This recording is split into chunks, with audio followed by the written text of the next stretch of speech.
Okay, this is going to be on Mercury, and it's not bubbly in there. That is green tea or yogi detox tea.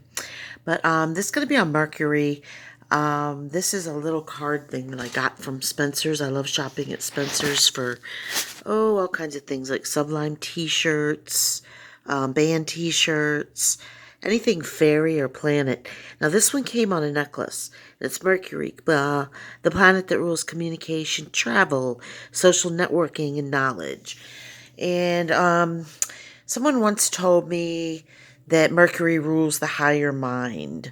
And I was like, oh no, I'm in big, big trouble because my Mercury is in the 12th house, which is, hidden and not in view and supposedly not accessible.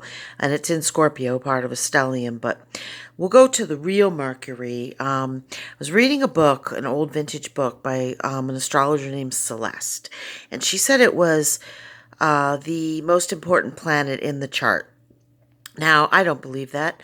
I mean, I guess it could be, and the way we communicate is very, very, very important, but I don't find Mercury to be the most important to me. But I guess it could affect you in, really wacky ways. So, Mercury is getting ready to go retrograde. And it does this, I don't know, 3 or 4 times a year, and people panic and things happen. And I have another video about Mercury retrograde story, a personal story that happened to me. But I wouldn't be too worried about it. People say, oh, don't travel, don't do this, don't do that. But this is not about the Mercury retrograde. This is just about regular Mercury. In the chart, how you communicate, the higher mind, how you process and receive information and thoughts. So once again, I'll go back here. Communication, travel, social networking, and knowledge. Now, Hermes, the little trickster in mythology that's always, flying around and playing tricks on people, is sometimes the icon or the representation of Mercury, which that always kind of scared me a little bit. But Mercury rules Gemini and Virgo too.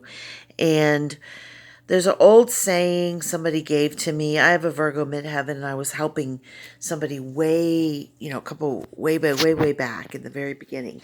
And I was trying to help them with something. And I have this book, and it's called Love on a Rotten Day. And it's just funny. It's an astrological survival guide to romance. It's written by Hazel Dixon Cooper. And I turned to the Virgo, and, they mock everybody out. It says, do nothing till you hear it from me.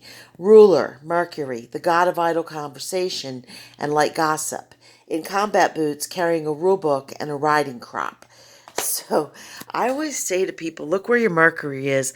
Give someone a second chance. Give them benefit of the doubt. Now, if somebody has Mercury in Gemini, that's where it's at home, or Virgo, they're going to be pretty clear, concise communicators. Now, you get somebody with Mercury in Taurus. Taurus is slow. It's fixed. These people, to me, it takes them a longer time to communicate and get their thoughts together. Somebody with Mercury in Aries, quick, fast, fire, cardinal fire. They don't really mince words like, get the door. And it doesn't always mean that, that they're rude or that they're pushy. It's just that Aries is cardinal fire, and their planet of communication. That's just how they communicate. So Mercury today is stationing, getting ready to go retrograde. I think it goes retrograde on July 7th, but I'm not sure. But I think it's funny when people look at Mercury and they wonder, how important a planet is. But like I said, the book that I first read long time ago told me that Mercury, book by Celeste, the astrologer, told me that Mercury was the most important planet in the chart. So right away you panic. So, and every astrologer approaches things from a different viewpoint. A Plutonian astrologer or evolutionary astrologer will look at the placement of Pluto and how the soul is meant, or how the soul is going to evolve. But if you look at your Mercury, or if you're having trouble with somebody, You can kind of look at Mercury and tell maybe it's just a communication thing.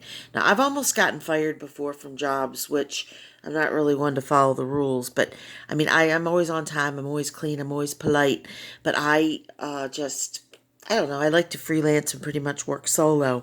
So a lot of times rules to me that don't make sense, I'll bend. And I never do anything that would hurt somebody or compromise. I don't give diabetics regular Coke because I'm lazy or anything like that. But this particular job was in the casino at Harrah's, and it was in the Meadows. It was an upscale, top of the room, top of the line room for the high rollers, and I'm going way back in time. It was the night of the Tyson Spinks fight, and we had bread, flown in from Italy. We had bottled water in the days when bottled water wasn't there. We had butter rosettes that one person would spend hours making these rosettes. And, in those days, I don't remember what you had to do, but we cooked on a Garridine. We cooked tableside. There was mostly men, mostly European captains from ships, but I was working there, and my son was one, and I was in Atlantic City, and I was, breastfeeding, and the hours were long, and it was union. Well, this lady wrote some high roller. They told us, be careful. Just don't say much at the table, because she's really like looking for, a reason to blow people in, and she's done it before. So, and who knows if Mercury was retrograde, who knows what. But my Mercury in the 12th house in a Scorpio stellium can be confusing to people. So, and I have a Sagittarius rising, so that's often raw, open mouth, insert foot. So the bread that day was some expensive, honey poppy, blah, blah, blah, Tupelo honey, $14 a loaf. And they said, be careful with it, try not to give too much of it. So people came in with comp tickets, sometimes $5,000 for dinner, wine.